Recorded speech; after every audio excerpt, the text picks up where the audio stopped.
Hi guys, welcome to my channel. तो इस video में हम स्टार्ट करने वाले हैं नया चैप्टर 3 ग्रेविटेशन।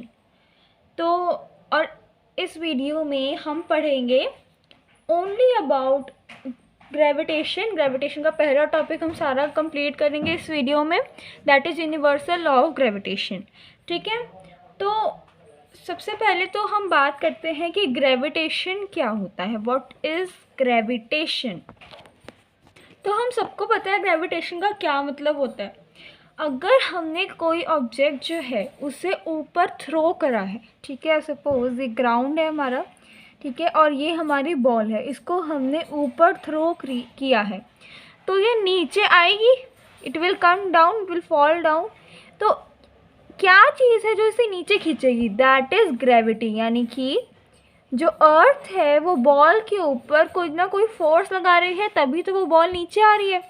ठीक है, या फिर अगर मैं बात करूं कि बॉल जो है वो भी अर्थ की तरफ खींची आ रही है, क्योंकि बॉल भी अर्थ की तरफ फोर्स लगा रही है। अब ऐसा तो नहीं है ना कि सिर्फ और सिर्फ अर्थ ही फोर्स लगा रही होगी, बॉल भी कुछ ना कुछ फोर्स लगा रही है जिसके कारण वो अर्थ की तरफ नीचे आ रही है, राइट। एक और एग्जांपल ले लेते हैं। अब एक ये बिल्डिंग है हमारी, ठीक है, ये बिल्डिंग है हमारी, ठीक है, यहाँ पर एक बंदा खड़ा है एट द हाइट, बहुत ऊंची हाइट पर जो है बंदा खड़ा कोई, and he had thrown something from the height. ठीक है, सपोज हम बॉल का एग्जांपल ले लेते हैं कि उसने यहाँ पर एक पर्सन है, उसने क्या किया, बॉल जो है वो नीचे थ्रो कर दी। ठीक है, अब वो जब बॉल नीचे थ्रो करेगा तो बॉल कहाँ आएगी? नीचे ही आएगी।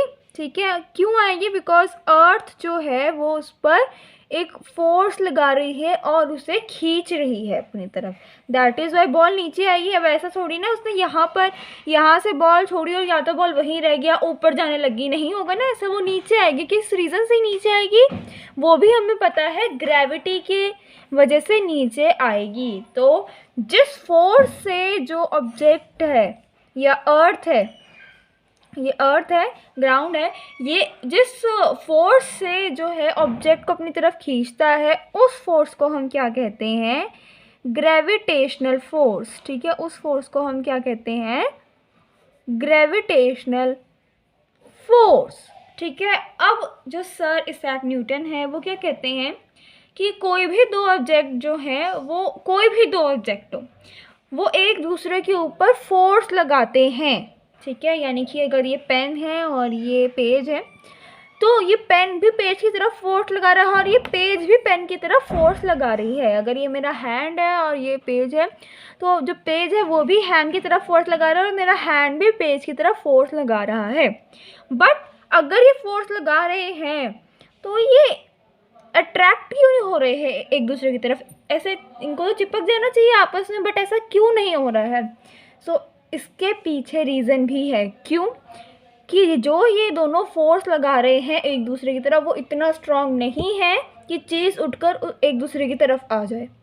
दैट्स द रीज़न कि मेरा हाथ पेज की तरफ नहीं जा रहा, पेन पेज की तरफ अपने आप खींचा नहीं जा रहा है, because the magnitude of the force is negligible. ठीक है, बहुत बिल्कुल ना के बराबर है। दैट इज़ वाई जो है, जो ऑब्जेक्ट है हमारे, वो अट्रैक्ट नहीं हो रहे हैं। ठीक है, तो ये तो हमने बात की कि ग्रेविटेशन क्या होती है, ग्रेविटेशनल फोर्स क्या होता है। अब इसके बहुत सारे एग्जाम्पल्स हैं, बहुत सारे। तो इस वीडियो में हम क्या पढ़ेंगे? About universal law of gravitation. अब ये क्या है? What is universal law of gravitation? तो इस वीडियो में हम इसके बारे में पढ़ने वाले हैं।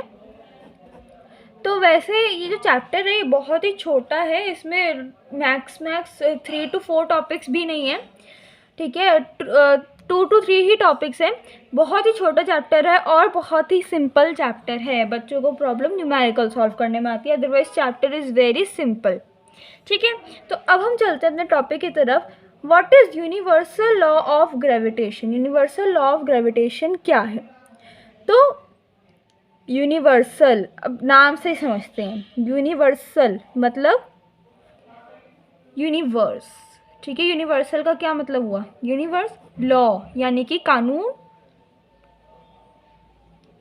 ठीक है, यानी कि पूरी ऐसा एक लॉ जो कि पूरे यूनिवर्स में अप्लाई होता है, दैट्स ऑफ ग्रेविटेशन, यानी कि ग्रेविटेशन का कोई कानून, ठीक है, जो कि पूरे यूनिवर्स पर अप्लाई होता है, that is what is meant by universal law of gravitation. अब ये है क्या, व्हाट डज इट स्टेट्स, ये दिया किसने था, it was given by Sir Isaac Newton. ठीक है, किसने दिया था ये, न्यूटन ने दिया था। ठीक है, तो उनका फिजिक्स में आई थिंक तो बहुत ज़्यादा इंटरेस्ट है, that is why he had right invented many of the laws. हमने पिछले चैप्टर में पढ़ा होगा आप लोगों ने 3 लॉज के बारे में उनके। ठीक है, तो कोई बात नहीं, इस वीडियो में हम उनके इस लॉ के बारे में पढ़ेंगे, about the universal law of gravitation. Now universal law of gravitation states that in the universe, ठीक है, every 2 object attract each other with a force which is directly proportional to product of their masses and inversely proportional to square of their distance between them। अब इसका क्या मतलब होता है, देखो, अब ये 2 ऑब्जेक्ट हैं, ठीक है, these are 2 ऑब्जेक्ट, इसका है मास m1, इसका मास है m2, ये है a, ये है b।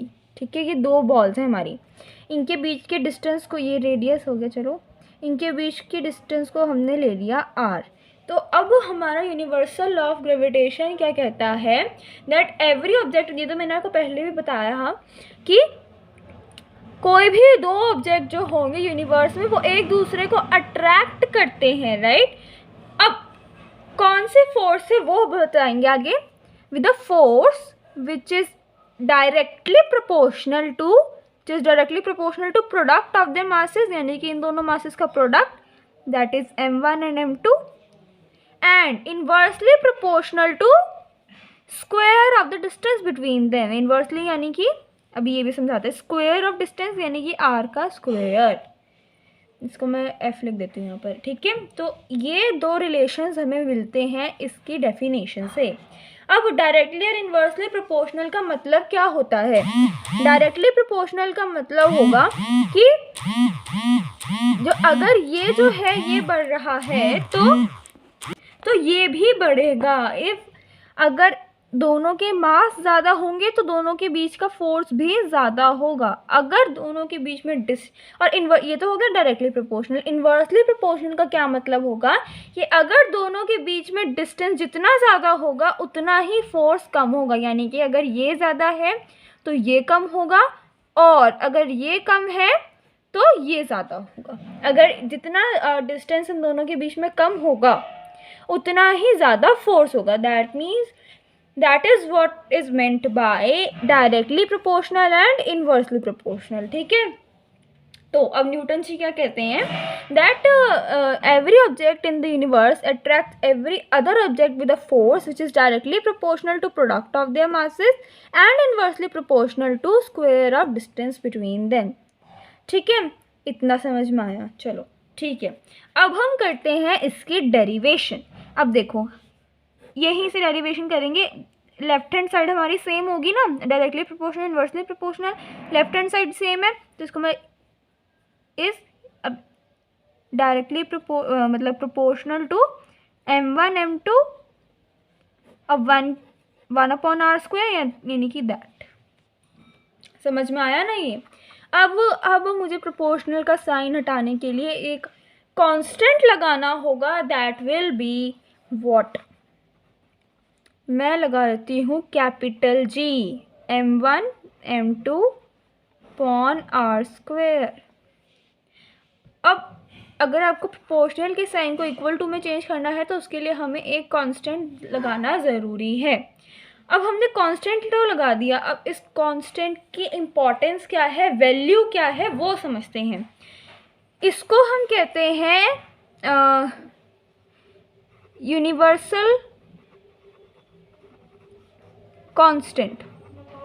ठीक है, इसको हम क्या कहते हैं, यूनिवर्सल कांस्टेंट। इसका क्या मतलब है कि ये पूरे यूनिवर्स में इसकी वैल्यू क्या होगी, इसकी वैल्यू कांस्टेंट ही रहेगी। और इसकी वैल्यू क्या है, 6.67 into 10⁻⁻11 newton meter square upon kg square. This is the value of G, ये इसकी यूनिट है और ये इसकी वैल्यू है, ठीक है। तो ये यानी कि ये वैल्यू आप यूनिवर्स में कहीं पर भी चले जाओ, किसी भी प्लैनेट पर चले जाओ, ये वैल्यू हमेशा सेम रहती है।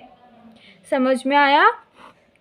तो अब इतना तो हमें समझ में आ गया कि हमने डिराइव कैसे किया है इसे, ठीक है। आप लिखोगे क्या, that according to universal law of gravitation, फिर ये दोनों लिखोगे, फिर इसको ले लोगे 1, इसको ले लो 2, so from 1 and 2, from 1 and 2 ये हमारा ये आ जाएगा। इसके बाद आप लिखोगे दिस, और ये आप मेंशन करोगे दैट व्हाट इज़ जी।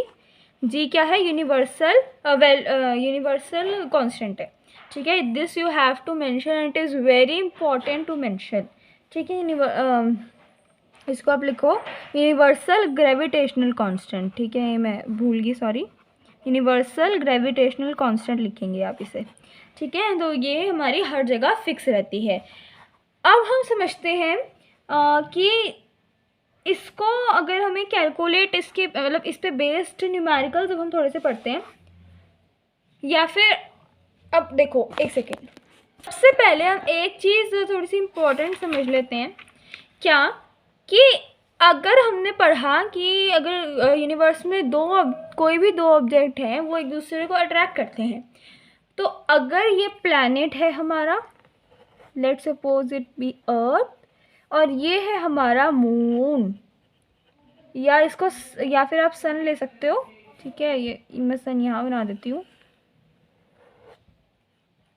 तो ये आपस में कोलाइड क्यों नहीं हो जाते? इनका तो मास भी बहुत ज़्यादा, इनके बीच में डिस्टेंस भी ठीक है, मतलब हाँ इतना भी डिस्टेंस नहीं है, तो ये आपस में कोलाइड क्यों नहीं हो जाते?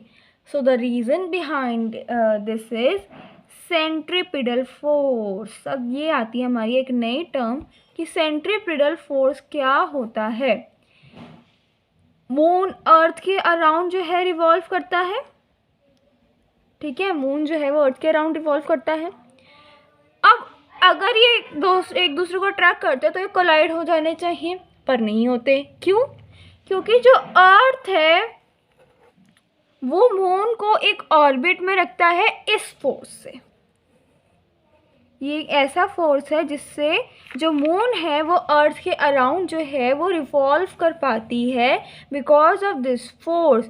क्योंकि अर्थ का सेंटर जो है वो एक फोर्स लगा रहा है इस पर, जिसके बेसिस पर ये रिवॉल्व करती है, ठीक है। अगर इसको प्रॉपरली समझा जाए तो देखो क्या कहेगा वो, सेंट्रीपिटल फोर्स का क्या मतलब होता है वो समझते हैं कि अगर कोई भी ऑब्जेक्ट जो है वो सर्कुलर पाथ में जो है वो मूव कर रहा है, एक कुछ स्पीड है उसकी, विद अ सर्टेन स्पीड, कि कोई भी स्पीड है उसकी, किसी भी स्पीड से वो मूव कर रहा है, and it is changing in its direction, ठीक है। अब मून यहाँ पर है, फिर यहाँ पर आएगा, फिर यहाँ, फिर यहाँ, यहाँ, तो अपनी डायरेक्शन जो है वो चेंज कर रहा है, ठीक है। हमने क्या कहा कि अगर कोई ऑब्जेक्ट सर्कुलर पाथ में रिवॉल्व कर रहा है एक स्पीड के साथ और अपनी डायरेक्शन को चेंज कर रहा है हर एक पॉइंट पर, यहाँ पर चेंज करा, फिर यहाँ पर चेंज किया, फिर यहाँ पर, तो वो क्या होता है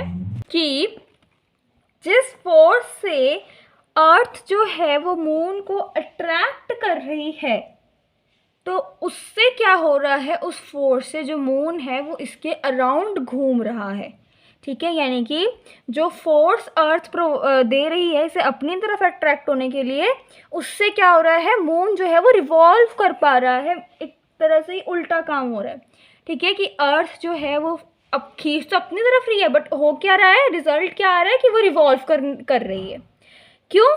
बिकॉज ये है रेडियस और ये है अर्थ का सेंटर, क्योंकि अर्थ जो है वो एक रेडियस पे सेंटर से फोर्स लगा रही है, and this force is known as, sorry यहाँ सेंट्रीपिटल फोर्स कहते हैं उसे, हम क्या कहते हैं, सेंट्रीपिटल फोर्स कहते हैं, ठीक है। अब हम इसके अब ये हमारा टॉपिक कवर हो गया, एक बार रिवीजन ले लेते हैं, रिकैप कर लेते हैं।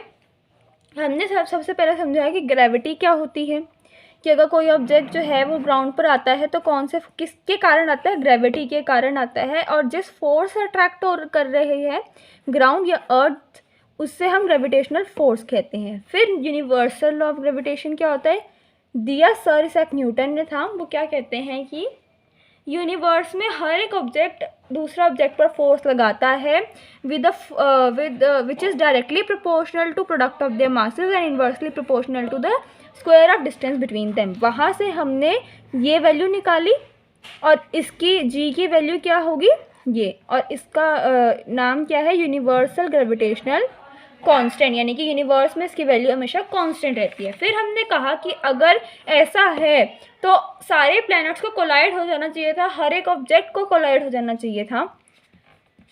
बट ऐसा क्यों नहीं होता, प्लैनेट्स कोलाइड क्यों नहीं होते? बिकॉज जब वो फोर्स लगाते हैं उस फोर्स से क्या होता है, वो फोर्स उनको रिवॉल्व करने में हेल्प करता है। ठीक है, अर्थ जो है वो जो फोर्स लगा रहा है मून पर, या सन जो है वो फोर्स लगा रहा है अर्थ पर, तो उससे क्या हो रहा है, अर्थ इसके अराउंड रिवॉल्व कर रही है और इस फोर्स को हम क्या कहते हैं, सेंट्रीपिटल फोर्स। अब 2 to 3 न्यूमेरिकल्स करेंगे, 3 न्यूमेरिकल्स करेंगे, ठीक है, जो कि सबसे ज़्यादा इंपॉर्टेंट है। बेसिकली वो न्यूमेरिकल नहीं होंगे बट एक टाइप होंगे न्यूमेरिकल के। ठीक है, सो लेट्स सी। ठीक है, तो ये अब हमारे क्वेश्चंस हैं। बेसिकली 4 टाइप के क्वेश्चन करेंगे और इनकी वैल्यूज़ जो है वो चेंज भी हो सकती हैं। क्वेश्चन पेपर में ज़रूरी नहीं यही आएगा। ठीक है, अब इनका देखो क्वेश्चन क्या है कि ग्रेविटेशनल फोर्स पे क्या इफेक्ट पड़ेगा या क्या हो जाएगा अगर हम एक ऑब्जेक्ट का मास डबल कर दें, दोनों का डबल कर दें, डिस्टेंस को डबल कर दें, डिस्टेंस को हाफ कर दें। अब डिस्टेंस ट्रिपल भी हो सकता है, 4 टाइम्स हो सकता है, या डिस्टेंस हाफ भी हो सकता है, 1/4 कुछ भी हो सकता है, और यहाँ पर सेम विद मास ऑल्सो। ठीक है, बट हम एग्जाम्पल के तौर पर इन चारों को परफॉर्म करेंगे। अब देखो, according to universal law of gravitation हमें ये पता है, ये लिख दिया। अब फर्स्ट पार्ट के अकॉर्डिंगली एक ऑब्जेक्ट का मास हमने डबल कर दिया, m1 m2 अपॉन r²। ठीक है, तो क्या होगा, ये हमारा नया आ गया। ठीक है, एक ऑब्जेक्ट का मास हमने डबल कर दिया, तो फोर्स क्या हो जाएगा, फोर्स भी ये 2 है, 2 को बाहर ले आओ, बस 2 टाइम्स हो जाएगा। ये f डैश कर दो इसे। ठीक है, 2 को बाहर ले आए। अब gm1 m2, इसको मैं लिख देती हूँ दोबारा से, gm1 m2 अपॉन r²। ठीक है, अब f डैश। ठीक है, f dash is equal to gm1 m2 upon r² को क्या लिख सकती हूँ मैं, f, it will become 2f, यानी कि जो नया फोर्स होगा वो 2 टाइम्स हो जाएगा पुराने फोर्स से। ठीक है, समझ में आया? अगला देखो, सेकेंड में भी हम सेम लिखेंगे, उसके बाद दोनों ऑब्जेक्ट का डबल करना है हमें, तो g 2m1 then 2m2 and r²। अब 2 2 ज़ा 4, तो 4 then again gm1 m2 upon r²। तो अब इसको भी मैं लिख सकती हूँ f। तो नया फोर्स क्या हो जाएगा, नया फोर्स क्या हो जाएगा, 4 times the older one force. ठीक है, अब सिमिलरली थर्ड पार्ट देखेंगे। थर्ड पार्ट में डिस्टेंस को डबल कर दिया है, सेम लिखेंगे, f dash is equal to हो जाएगा gm1 m2, अब हमने कर दिया डबल। ठीक है, अब क्या हो जाएगा, gm1 m2 upon 2r whole का स्क्वायर है, तो 2 का डबल 4r²। तो अब 4r² यानी कि f dash is equal to 1/4, और इसको मैं दोबारा से क्या लिख सकती हूँ, इतने पार्ट को f, सो 1/4f, यानी कि अगर हमने कहा था ना इन्वर्सली प्रोपोर्शनल है, यानी कि अगर डिस्टेंस ज़्यादा है तो फोर्स कितना हो जाएगा, 1/4 हो जाएगा। लास्ट पार्ट क्या है, अगर हाफ हो जाएगा तो देखो gm1 m2 upon half of radius whole का स्क्वायर, तो ये हो जाएगा gm1